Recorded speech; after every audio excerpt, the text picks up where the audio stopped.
Hello, everybody, and welcome back into another Prospect Corner here at the Hockey Writers. I'm your host, Matthew Zator, and of course, joined in by my prospect experts here at the Hockey Writers, Peter Baracchini, Devin Little.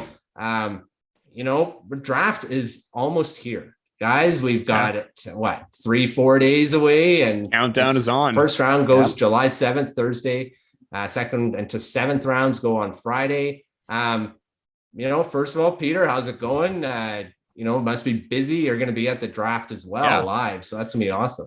Yeah, really excited to be attending the NHL draft. Again, really excited at the opportunity to be there live, do the draft tracker live there. And I'm looking forward to it. And let's get it going. We're just days away. This is what we've been prepping for. Yeah, it feels like Christmas. It's like a few days before the 25th. So, Devin, also got Devin here. How's it going? I mean, like I say, it's draft is almost here. We got, it's exciting to have it finally live again on watching on the draft floor rather than NHL Network studios or whatever it was the last 2 years.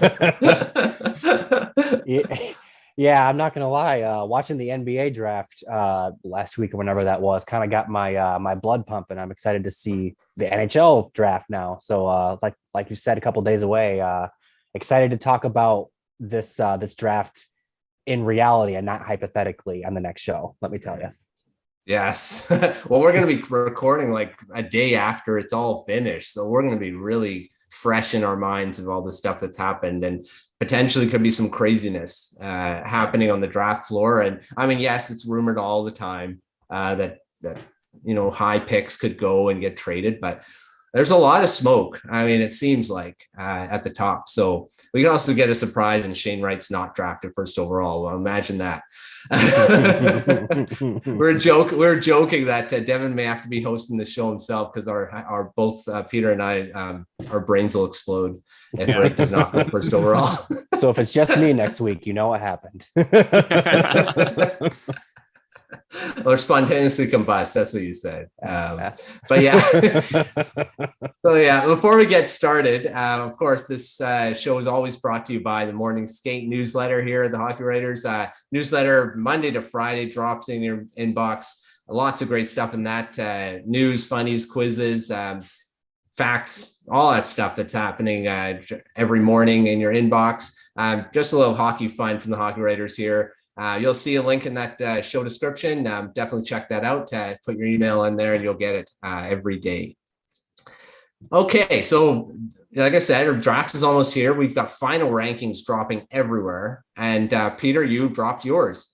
Top 160, go all the way to the fifth round there. Let's start with your top five. Any changes? Just go through your top five right now. Some second thoughts before I, submitted my final rankings. Obviously, the whole talk about Juraj Slafkovsky second or possibly first overall, we don't know. But my top five, it goes as Shane Wright first, Logan Cooley second, Simon Nemec third, Juraj Slafkovsky fourth, and David Jiricek fifth. Yeah, and I mean, it's what's funny is we'll get to my rankings here soon. But that sounds a lot like mine. Oh, okay then. it's really close. But Devin, we'll start with you on reaction to that top five. Any surprises? Any disagreements on those five? Surprises, maybe not so much. I 100% agree with those five as the top five. I think the only thing that I wouldn't even say disagree. If it was me personally, I would swap Nemec and Slafkovsky. That's the only change I would make. Yeah. I mean, looking at a lot of the rankings, I mean, there's been a couple guys that have got Shane Wright second overall and have put Logan Cooley first. I saw Daily Faceoff put him first, and also Slafkovsky first overall. I believe it was Corey Pronman that put him there.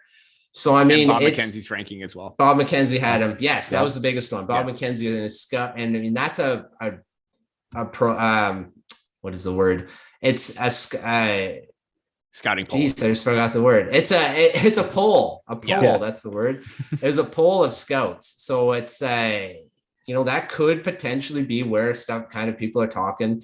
But like I saw a comment on Twitter, it's easy to go and say and ask a guy, it's like, would you take him first overall? And then being on the draft floor and actually making that decision. So it's going to be tough. The Montreal Canadiens, I mean, Shane Wright is probably going to be the pick, but there is a lot of discussion around who's going to go first. So, and that's because Wright is, I mean, he's not a generational player. He's not a hands down Connor McDavid guy. And we said that many times. So, I mean, that's why there's been a bit of discussion and why I know with Slavkovsky's dominance too. So, but that's the discussion for another, we've talked about a lot too. So, Peter, let's go through your next 5 and round out the top 10 for us.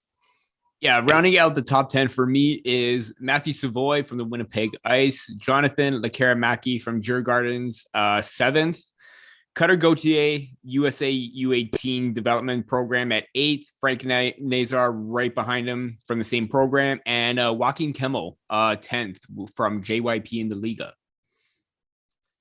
Yeah, I see a few guys there. Cutter Gauthier, I believe, has jumped into your top 10. I don't know if he was there before. We'll talk about risers, fallers there. Yeah, so he's jumped into your top 10. Devin, anything kind of stand out of those last 5 in the top 10 there?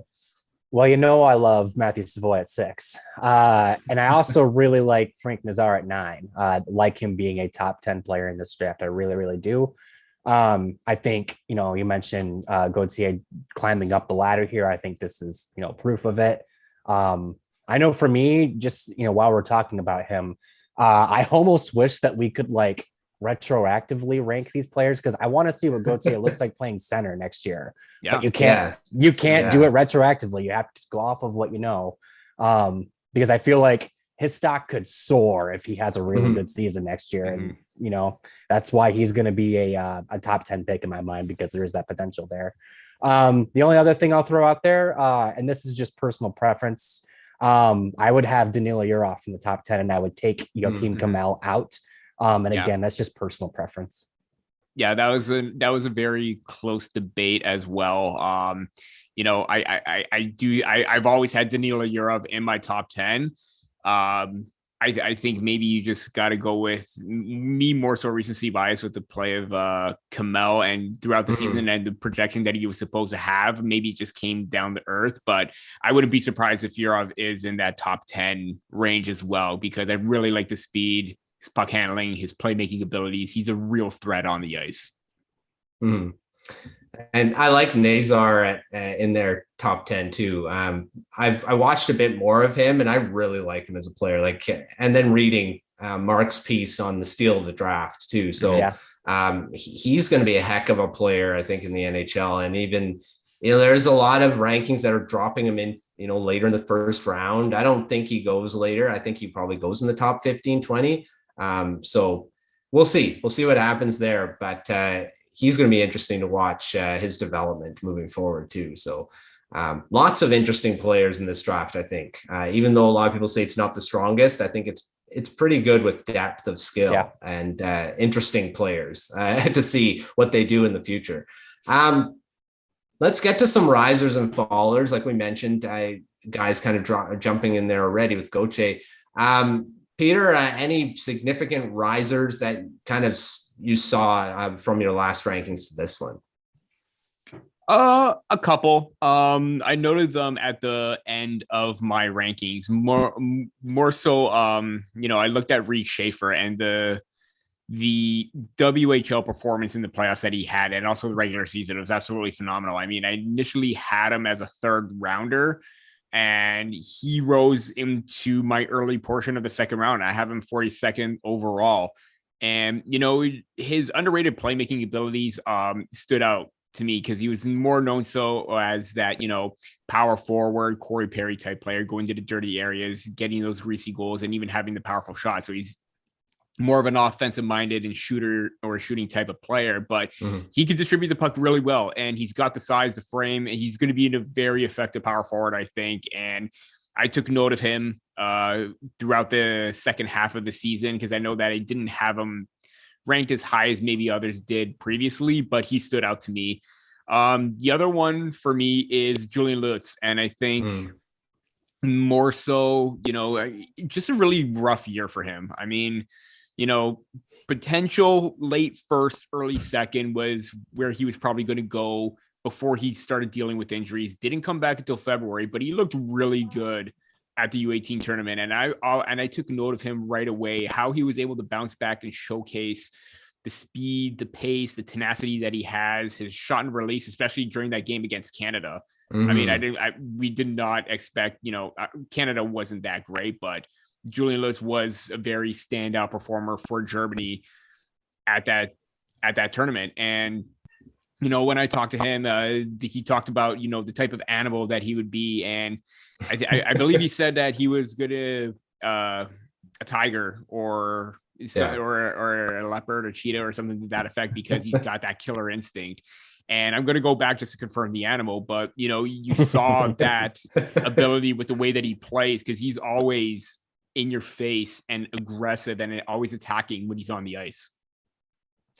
Yeah, those two guys I know Schaefer was a guy for me that jumped up as well after his performance with the Seattle Thunderbirds, bringing him to the WHL final there. So he's really impressive in the playoffs.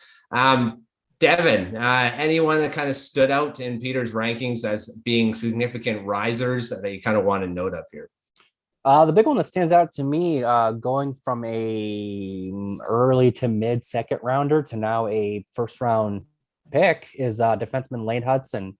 And I think that kind of goes along with what the narrative around him is nowadays. I think that more and more I'm hearing, his skill set is for real.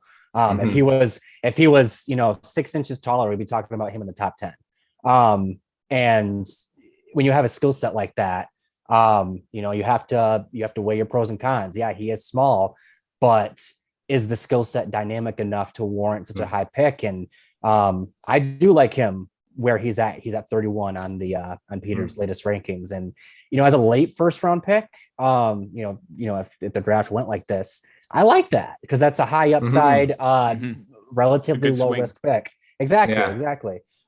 If his skill set translates, you're going to get a heck of a defenseman. And he still has room to grow physically, and he still has room to grow, with his skill set. So he jumps out to me, and he's been jumping out to a lot of people besides me too. And to confirm, Lutz, his answer was Jaguar. So Jaguar. Not necessarily a cheetah or a tiger. It was a Jaguar. It was a cat. Well, it was it's out of that family. That's all good. On Lane Hudson, I mean, there's a guy that's I've loved him since I saw him the first time. We were talking about him, I believe, was in Howlers and Growlers for the Arizona Coyotes, and I actually took note of him earlier. I believe it was before last season, and he is so good. I mean, I don't know. I don't care if he's small, and my opinion on undersized people, how everyone kind of thinks of them, but he doesn't play small though. I mean, you look at him, he gets into those areas. He's not afraid of going into contact and stuff like that. And even though he is smaller, and he does remind me a lot of Quinn Hughes in his skating and his edges. And that's a guy that you want in the NHL right now. I mean, this is what you need. You look at Cale Makar, how he's changed the dynamic of the Colorado Avalanche. I mean, you're gonna have teams looking at those types of defensemen more often. And I think Lane Hudson could go higher than everyone thinks, just because of how much Cale Makar Makar's not as small as Hudson, but he can change the game as much as he can. So we'll see where he goes ultimately. All right, let's get to our fallers. I mean, there's, of course, always guys that rise up. I mean, when they rise, you have to have guys that fall out because they have to take their spot. So, Peter, anyone that kind of fell for you in this final rankings? Yeah, a small honorable mention kind of thing is Jager Furcus. And I got some questions about why is he out?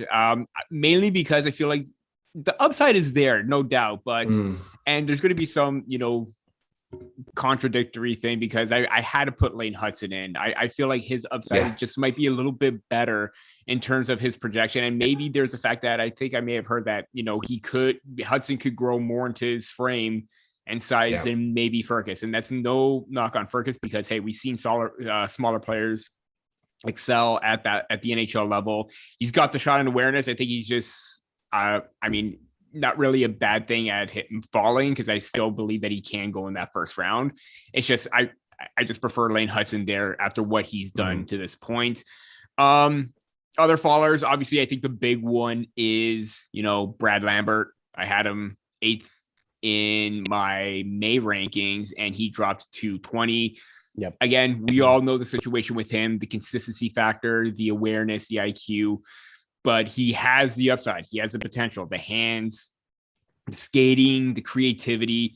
I mean, this is again, similar to Aturati last year where he dropped completely. And I think that's the big comparison that we're all going to draw from is that. And, our team's going to see the upside, and considering the fact that there's a possibility that he could jump ship to the WHL as opposed to, being in a bottom tier team like he was this season, nothing going his way, bad puck luck. So our team's going to take that into consideration. Do they see the upside, or are they going to say that he doesn't have the IQ considering the fact that he was on a bad team, low minutes before he got sent to the Pelicans? So big debate and big, not necessarily red flag, but, question marks surrounding his overall play. Another one is Liam Bixel. He's got the great mobility. He's got great size. He's a great defender. He can play well in transition, but I just don't know if the offensive upside is going to translate to the NHL. Again, a lot of people are high on him. I was at first, but he just sort of fell off or tailed off a little bit for me. It's the same way that Elias Salamonson did. I'm not sold on his upside. I mean, great mobility, but defensive issues are the question mark for him. But with Bixel, it's kind of the roles have reversed situation kind of thing. So he's a faller, but not in the sense that I don't hate the player. Obviously, I don't, but it's just projectability for me. I think that there are other defensemen that could have that two-way mentality and produce offense more so than Bixel. Yeah, I mean, Bixel's so big. He has the size. This is the thing. I mean, there's going to be someone that will draft him in the first 2 rounds because of that size. And not telling he's a bad skater. He's mobile for that size. So still going to be a good defenseman, but I think that's where he's probably going to be. I mean, teams are still going to love that about him is his size. So, yeah. Devin, you see anyone that kind of fell for you in these rankings significantly? Well, I got 2, and Peter mentioned one of them. Brad Lambert is the one that stands out. And it's funny, my Red Wings colleague, Tony Wolak, and I are releasing an article here in a couple days or so where we're debating our guys in the draft. He's got Lambert, I've got Savoy. And it just goes to show that, he's fallen to 20 in Peter's rankings. And I don't know. I don't disagree with it, but there are still people who are very, very, very high on Lambert. And I get it. I really, really do. If he hits, he's going to be a top 10 player in this draft. It's just a matter of if, right? And that's a big reason why I went, why I prefer Savoy over him. And rewind and listen to what Peter said for additional content on that. Other guy that jumped out to me that fell a little bit was Connor Geekie, and I feel like listening to me rag on him for the past couple of months might have played a role in this. But no, Peter, I have to say I agree with you. He was at 14, now he's at 19, so not a huge drop by any stretch of the imagination. But a drop nonetheless. You're talking lottery pick versus a playoff team getting him. And I've said this multiple times on the show. He just doesn't have that it factor for me. He's got plenty of size. He's got skill. If he puts it together, he can be a really nice, I think maybe a second line center in the NHL. But he's not as mobile as I would like to see him. He's not as dynamic as I would like to see. And, I think that Peter's rankings reflect it. And I agree with it. He's really good prospect, and I really hope that he hits on his potential, but I'm just not sold on him being anything like really special. And I think there are going to be playoff teams that do take a chance on Geekie and Lambert as well. I think that, despite Lambert falling from 8th to 20th for me, Going back, I think I may have said it wrong, but I'm just going to reiterate again. 8th to 20th for me. If I said it wrong before, because I had 3 different rankings, including Matt, so I may have looked at Matt's accidentally before. Sorry, Matt. But yeah, if 8th to 20th, I think that's a good range for Lambert if you want to take that swing, because to see him fall later into the mid seconds, I think that's going to be a huge mistake if you do, because of his upside and his potential. Yeah, if he falls like Ratu did, that's a huge mistake. Oh, geez. Yeah. Well, I don't see Lambert falling out of the first round. I mean, but I didn't see Ratu falling out of the first round either. Yeah, we all didn't. He almost fell out of the second round. He did. Yeah. And we were watching. We're like, where? He's not gone yet. What is happening? I remember that when we were covering the draft, because we had a news piece written for him, and we're like, when are we going to use this? All right, so that's Peter's rankings. Final rankings for this year, and of course, thanks for following along throughout the year on all our rankings here at the Hockey Raiders, because we love doing them. And thanks for, the feedback too in the comments, as much as, everyone has their opinion, and that's what's awesome about prospects. And everyone can hopefully, put out a logical reason why you're putting a guy in where you are. But yeah, it's fun to go through these and debate. So I'm going to hand over the hosting duties to Peter here. And so for my rankings, which dropped this morning, I got my final 128. I didn't go as far as 160 because I didn't want to, but 128. I have 128 plus some honorable mentions thrown in as well. So Peter, take it away. You're the host for the next few minutes here. Yeah, so let's just get right into it. Matt, again, your final rankings dropped, as you just mentioned. Who do you have in your top 5? Well, no surprise. Shane Wright is going first overall. He's been my first overall pick throughout all my rankings. So he stays there. He has not been knocked off as much as there's some people that have knocked him off. We're all in consensus here. And I don't know about Andrew, because Andrew hasn't dropped his final ones yet. But right now, we're agreement. Shane Wright, first overall. Second has changed. It's now Shimon Nemitz, and that's the right pronunciation according to Elite Prospects. So he's impressed me quite a bit.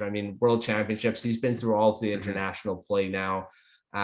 He's going to be a dynamic two-way guy that's going to be a heck of a defenseman in the NHL. So he's taken over second overall. As much as I love Logan Cooley, who is the third overall, goes to third. And like I said in the piece, there's no indictment on his skill. He's going to be, his ceiling is in like stratosphere on potential, because he's going to be a first line center, do it all type of centerman. So he still stays in 3. So he's third. I got Slavkovsky in 4th, as much as everyone kind of wants him first or second, he's going 4th there. David Jiricek at 5th, and then 5th. David Jiricek would be rounding up the top 5 there.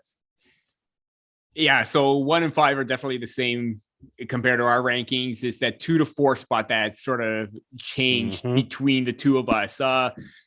Devin, obviously, do you agree with his top 5 as well?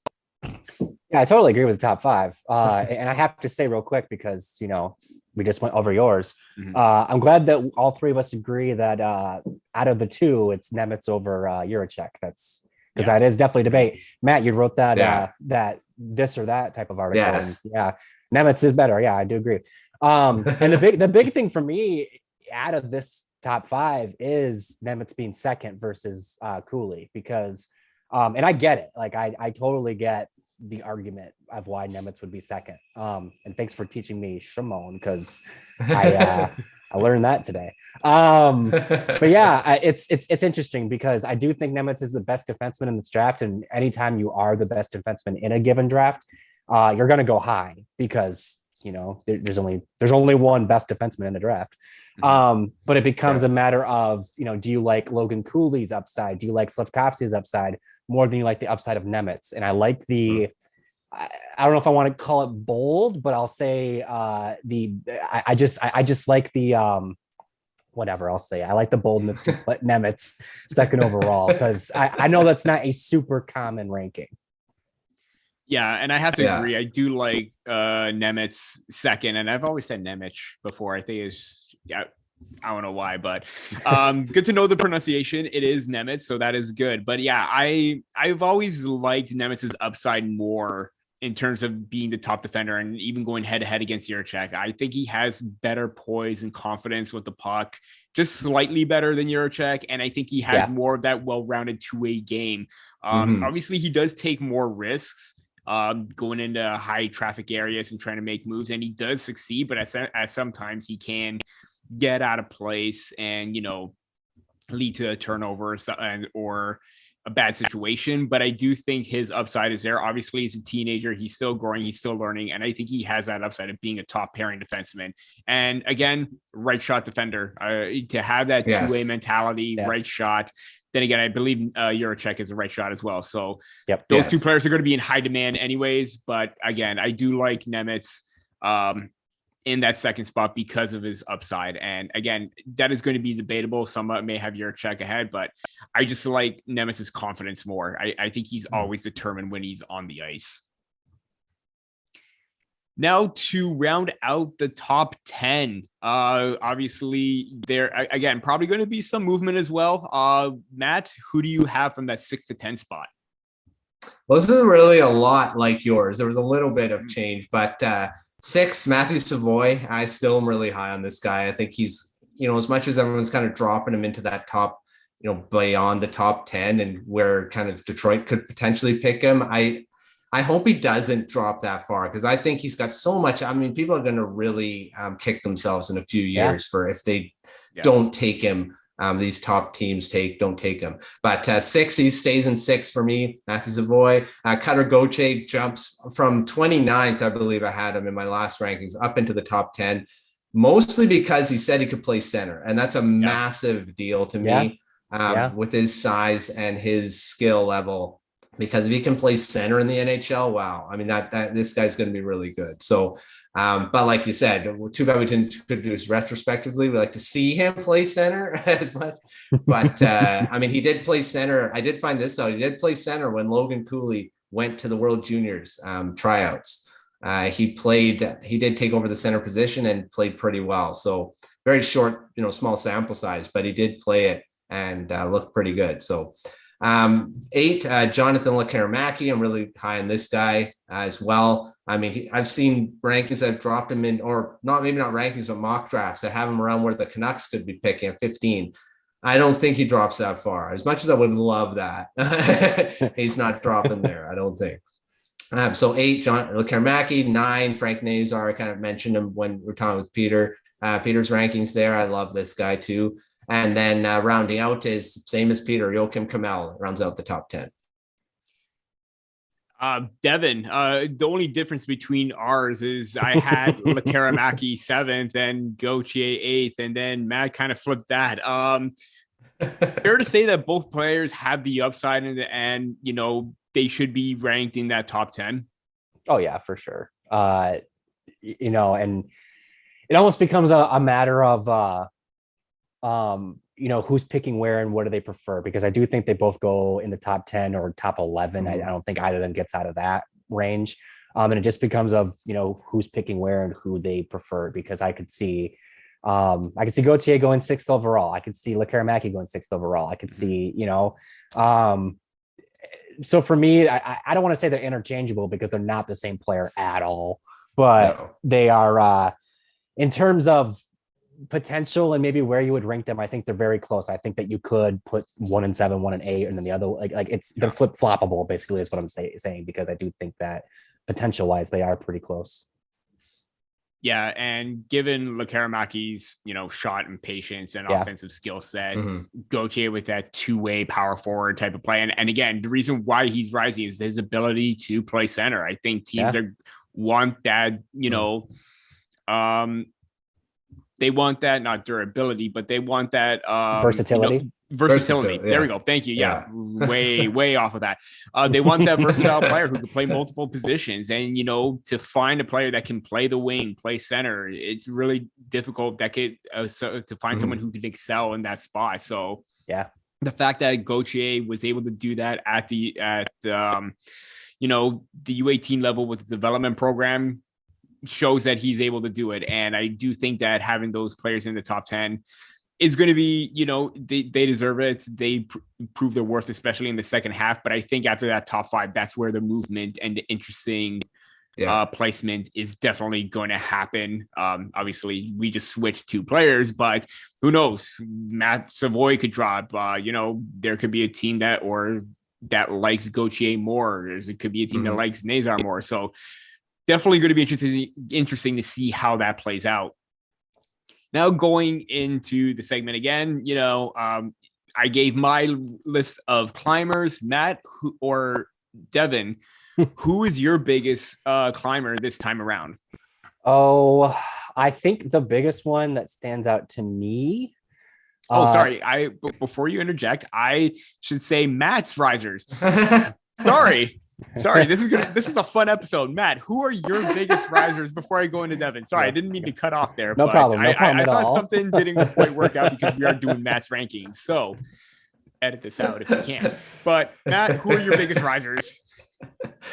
Well, I'm not going to mention Gauthier because, obviously we already talked at length about him, but he was my massive riser. He went, like I said, he was 29th, or I believe, before, and he's jumped into the top 10, which is insane. Another guy that I had, and again, I'll just mention quickly because we did talk about him, was Lane Hudson.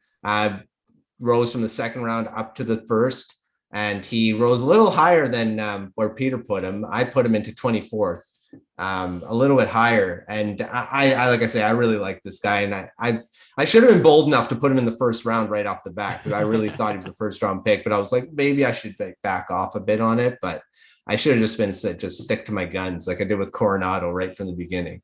But yeah, he was another guy that jumped. Biggest guy though, for me, was, McGroarty didn't move, but the one guy is Owen Beck. He was in my second round, I believe, mid second round.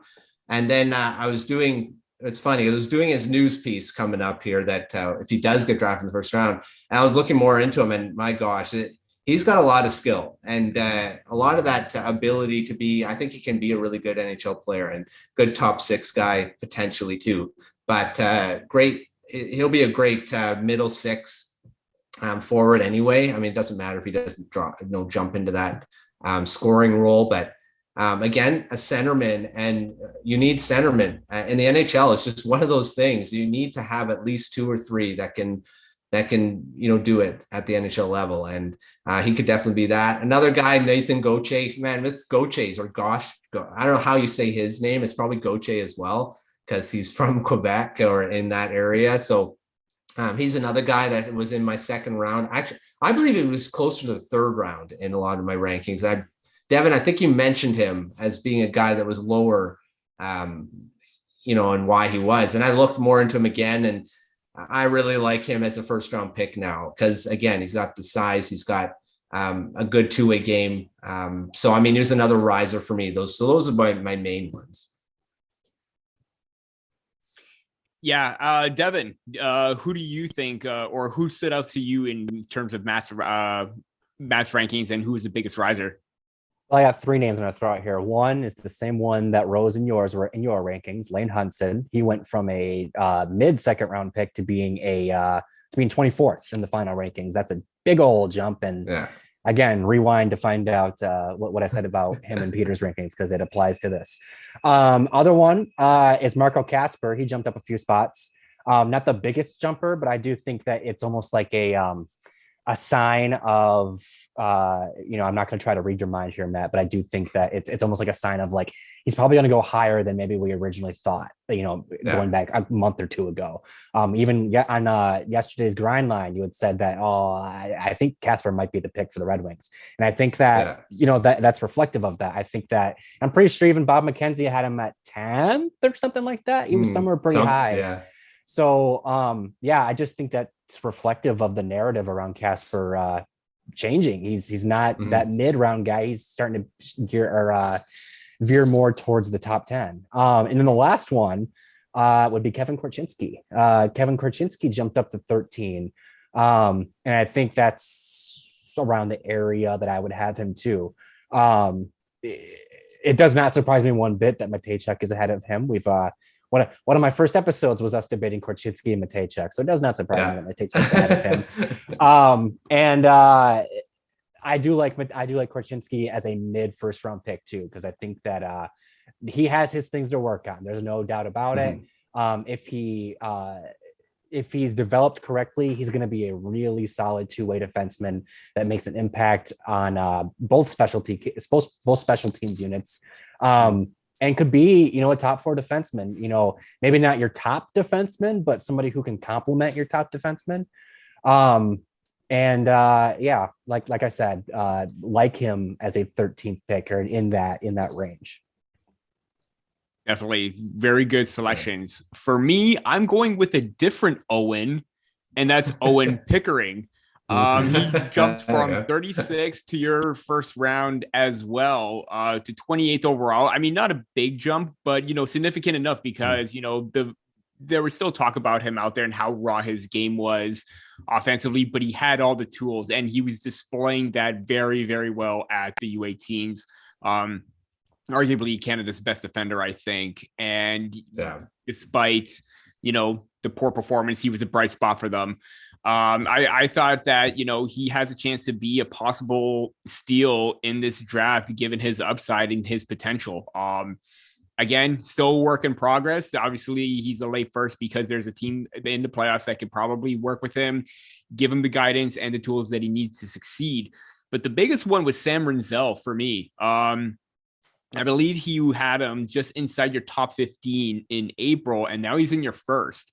To me, this has like Scott Morrow selection 2.0 with his ability to join the rush and act as a fourth forward every time. But, teams like that. I mean, Carolina took him in the second round, but if there's a team that doesn't want him to fall and take him early, Rinzel is a possible option. And I think he has a better rounded defensive game. Obviously, when you play that run and gun style, you're going to have defensive losses, but I think he has the awareness to prioritize defense every now and then. And I think he's got that potential to, still play that aggressive in your face style with the puck and attack head on, but still have the speed to come back and help on the back check. So to me, to have him in that late first is definitely a really interesting selection there. Yeah. Now we talked about Matt's climbers.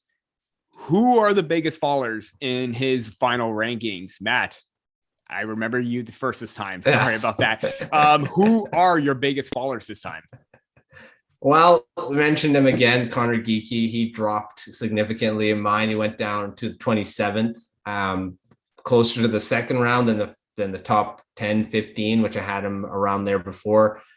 Same issues that everyone was saying. So I won't really go in deep. And that was the same things what Devin said and what Peter, you were saying about him.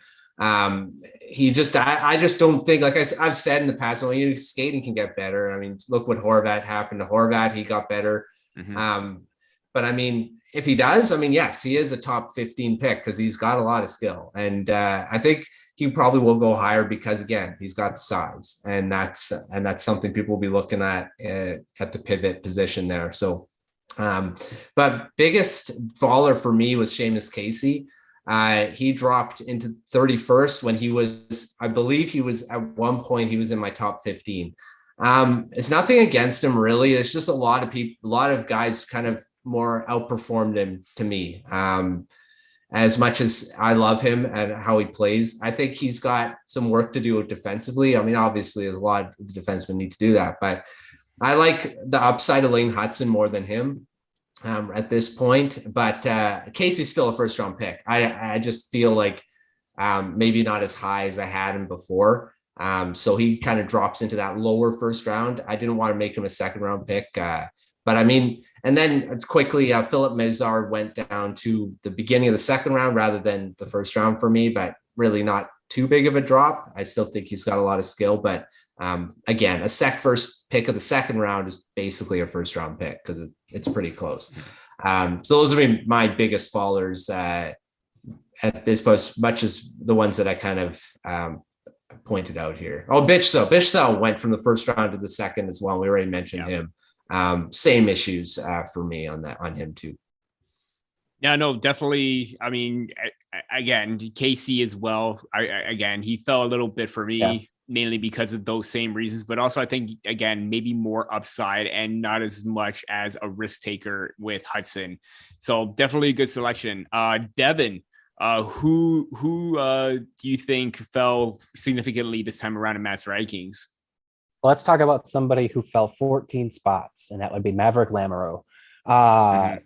And this is, I feel like this is kind of a continuing trend from like when we talked to Tony Ferrari a couple months ago about how he's big and doesn't do anything else.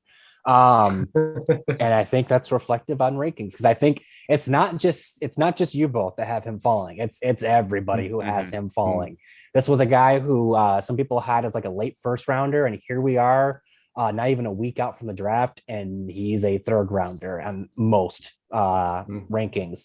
And it's because, like Tony said, he's big, but he doesn't do much else. And as much as that might have worked in the 90s, that does not work in today's NHL. And it's for Lamoureux to turn into an NHL caliber talent, he's got to add a lot more tools to his kit, while also leaning into his size, because his size is ultimately his greatest asset, but it can't be his only asset.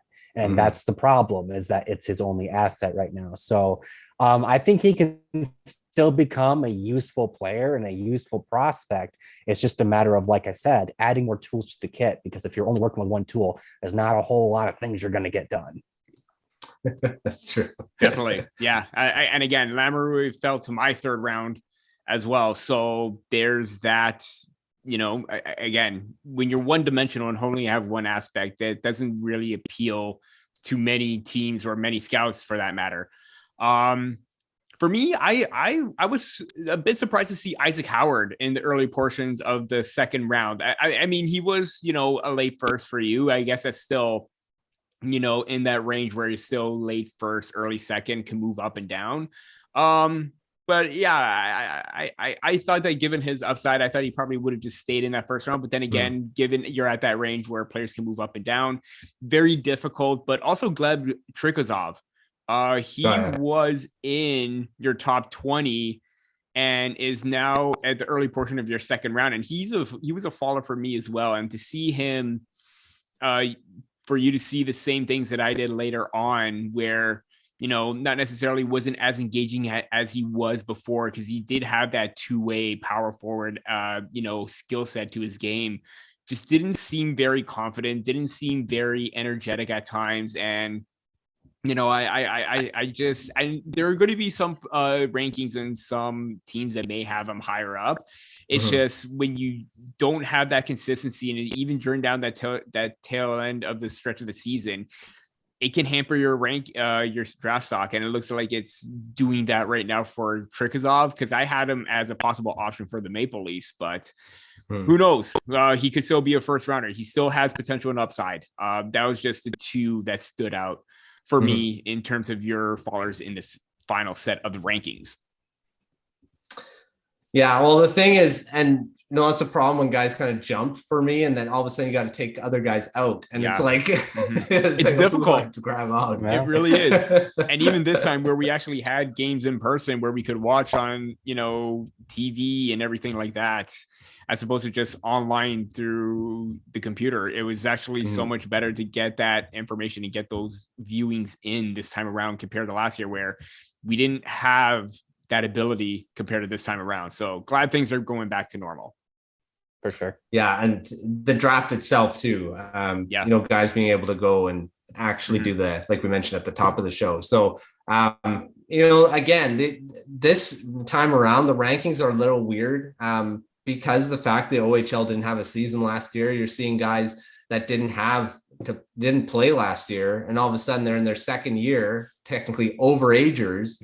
But this is their first time really that, scouts are going to say, okay, this is like their first time they're going to be looking, because they're not going to draft them when they didn't see them for a year. And maybe not even in, like, there's so many guys that was their first year in the OHL. It was rookie. They're a rookie, even though they should have been there for the second year already. Yeah. So, and that's difficult. So you got some overagers that really, for me, at least in my rankings, a lot of overagers kind of push themselves into my rankings, while other guys already kind of getting comments about guys not being there because the overagers have impressed me more. But that's where, that's why we have so many different rankings, different opinions, and no one's really right. I mean, some people may be correct once the draft gets going, but like Marcus said on Union Junction, knowing, the Columbus Blue Jackets don't care about my rankings. They don't care about Peter's. They don't care about, they care about their own list. They may have one totally different than ours. So